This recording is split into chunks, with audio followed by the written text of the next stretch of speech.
देखो जी, समझ गया, थोड़ा ध्यान से समझेंगे। दर्शाइए कि बिंदुओं, आपको इतना, दो बिंदु ये दिए गए और फिर जाने वाली रेखा बिंदु इतना और इतना से रेखा के क्या समांतर है। ठीक, कहने का मतलब ये दो बिंदु हैं, ये दो अलग अलग बिंदु हैं, एक रेखा ये बनेगा, ठीक ना।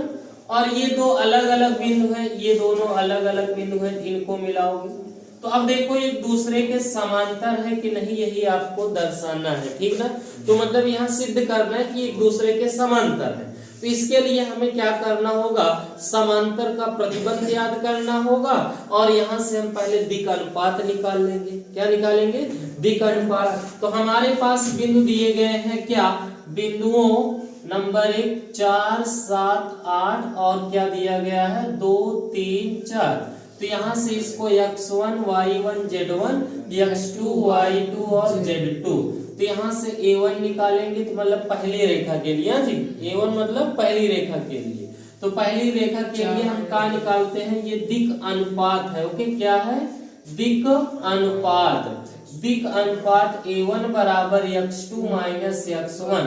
तो x2 की वैल्यू क्या रहा 2 माइनस कितना हो गया 4 बराबर -2।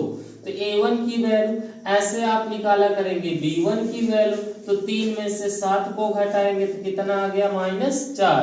फिर इसी तरह से c1 बराबर क्या आएगा 4 माइनस 8, ओके बराबर -4। ये हो गया कि नहीं हुआ। फिर ऐसे हम निकालेंगे कौन से बिंदु में, बिंदुओं 1 -1 कामा -2 कामा 1 और कितना हो गया अगला 1 2 और 5। ओके, ये हो गया। इसका आप निकालेंगे दिक् अनुपात।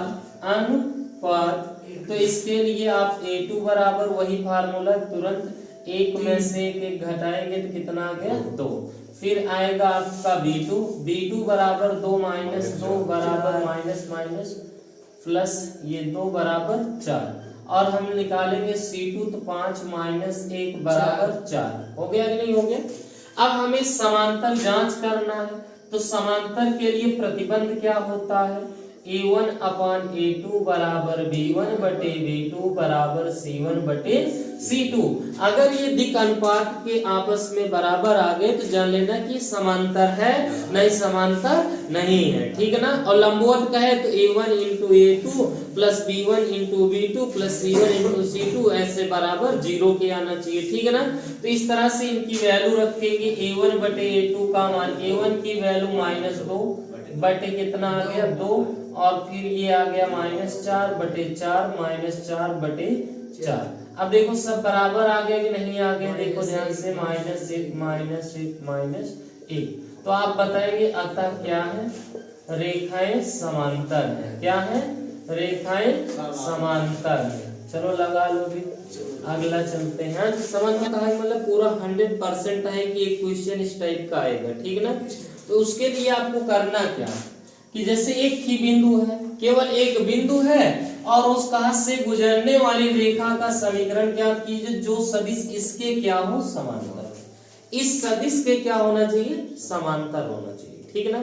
तो आपको एक बिंदु और एक सदिश के समांतर रेखा का समीकरण का फार्मूला पता है, ठीक है ना जी। वो क्या है जरा ध्यान से, जो बिंदु दिया रहे उसे आप वेक्टर ए मान लिया करें, तो क्या आएगा i cap plus 2j cap और प्लस 3k कैप, कोई दिक्कत। और उसे b वेक्टर दिया करेंगे बराबर 3i cap plus 2j cap और कितना आ जाएगा -2k कैप। बताइए कोई समस्या हो नहीं। आगे ध्यान से, आपको चाहिए क्या, समांतर रेखा का समीकरण क्या होता है। और ध्यान से, वेक्टर r बराबर vector a plus lambda b vector. Okay, हुआ कि नहीं हुआ। और पहले दो बिंदु थे, दो बिंदु वाला कट गया, ठीक है ना, अब बचा केवल एक ही बिंदु वाला है, ठीक। तो इसी को आपको लगा लेना है। अब आसान हो गया चूंकि और अदर फार्मूला याद करने की जरूरत नहीं है। आगे ध्यान से, वेक्टर a की वैल्यू i है प्लस 2j है प्लस 3k है, ये हो गया। और प्लस यहाँ पर क्या हो गया लैम्डा, और b का वैल्यू कितना है 3i है प्लस 2j है -2k है। अगर आपकी ख्वाहिश है तो इतना छोड़ देना, ओके। वो अगर ना ही तो आगे थोड़ा से और हल कर दिया करेंगे। इसको गुणा करके आई कॉमन ले लेना, तो यहाँ 1 प्लस 3 लैम्डा आएगा कि नहीं आएगा, आएगा ना। और फिर प्लस इसमें जे कॉमन लेना, और यहाँ पर आ जाएगा 2 प्लस 2 लैम्डा, और फिर ये आ जाएगा क्या के कैप में क्या आएगा 3 और -2 लैम्डा। बस ये हो गया, ऐसे आपको लगाना है, ओके। देखो जी, कहने का मतलब ये रहा कि बिंदु जिसकी स्थित सदिश, ये हमारे पास बिंदु है और उसकी स्थित सदिश दी गई है, ठीक है ना। एक है मतलब जैसे ये आपके हो गए और यहाँ पर ये बिंदु हो गया, अब इसकी स्थित सदिश मतलब इसी के तो वेक्टर है माने ना, है कि नहीं। और वेक्टर आर हमें ये होता है, ये वेक्टर आर होता है, ये हो गया। अब इसके समांतर ये वाला भी वेक्टर होता है, ठीक ना जी। अब इसी के हमें क्या चाहिए, समांतर चाहिए, चाहिए कि नहीं चाहिए। तो ये भी एक दूसरे के समांतर रेखा का समीकरण पाना है। तो आपको ये जो स्थित सदिश है, एक मतलब ये क्या है, वेक्टर ए, बिंदु लगा है तो स्थित लगा है तो जानते रहना वही वेक्टर ए है, ठीक है ना। अब इसके बाद यहां से वेक्टर एक 2i माइनस जे और प्लस 4k आ गया कि नहीं है। अब आगे देखो, यहां से ये आपकी गुजरने वाली सदिश इतना की दिशा में जाने वाली रेखा का सदिश चाहिए, ठीक है ना। तो यहां पर क्या हो गया, वेक्टर b बराबर आई है प्लस 2j है माइनस k। तो समांतर से हमें पता है ना कि समांतर लगाना है, क्या लगाना है, हमें क्या चाहिए, सदिश समीकरण चाहिए। तो हमारे लिए दो बिंदु मतलब एक बिंदु दिया हो, एक रेखा दिया हो, तो क्या चाहिए हमें, सदिश समीकरण। सदिश का है, समांतर का है, दोनों एक ही समझना जी। तो उसके लिए वेक्टर आर बराबर यहां पर क्या आएगा, vector A plus lambda B vector, okay. ऐसे लगा लेना, कोई दिक्कत। एक मान रख दूं, यही सदिश समीकरण होता है। क्या मान रखेंगे, 2i का माइनस जे प्लस 4k है, ये 4 है,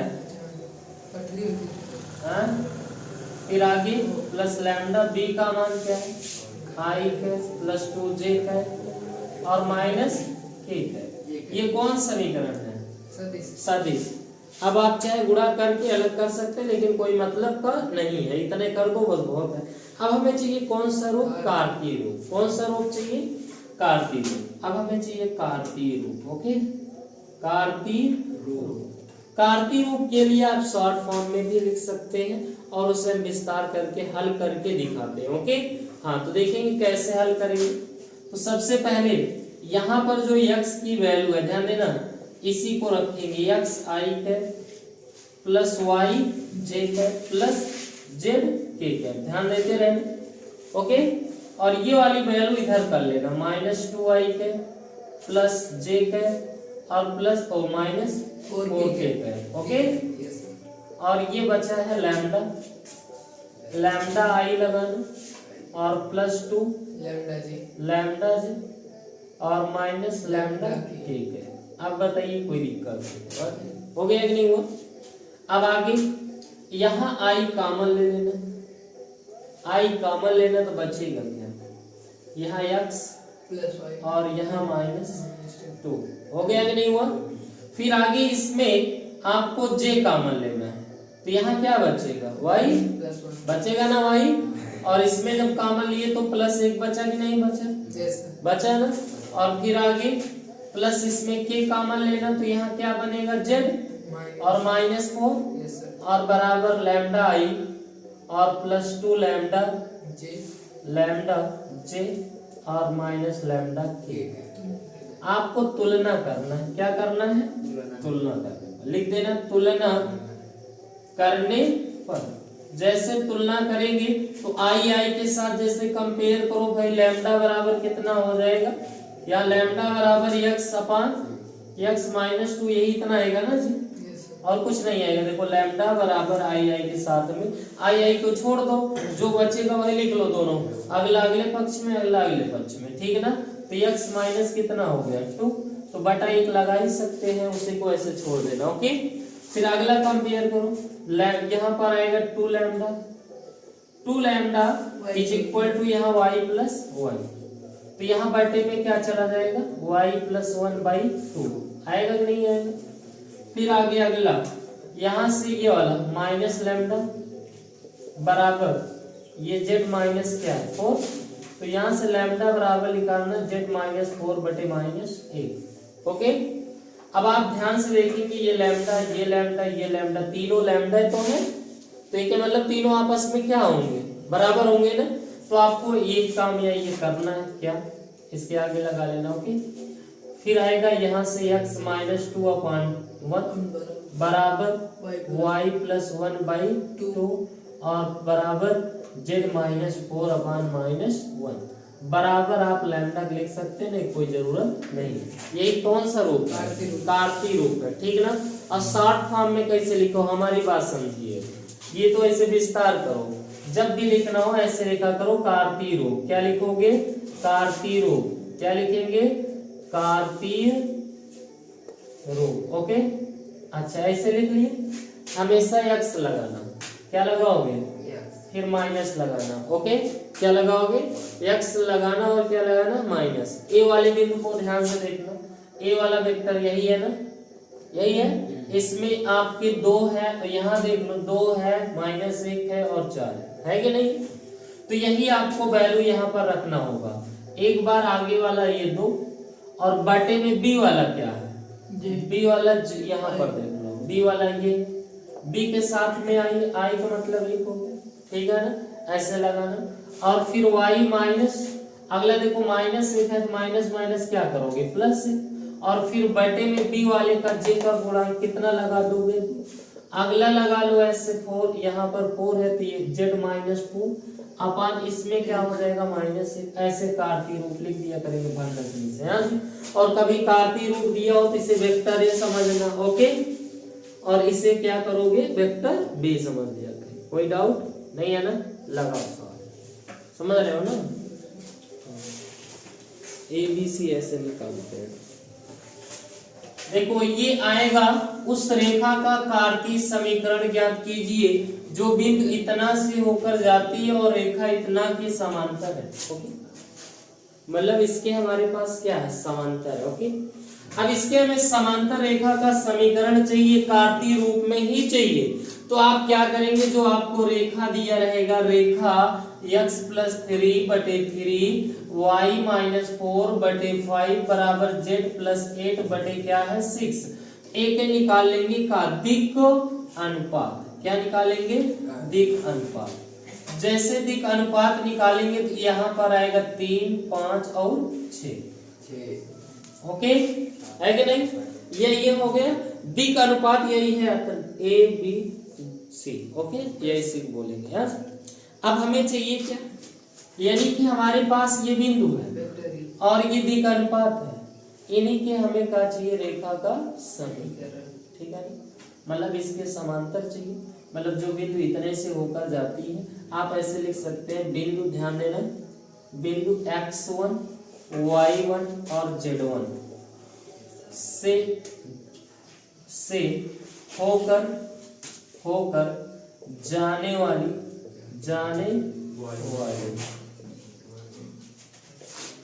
दिक् अनुपात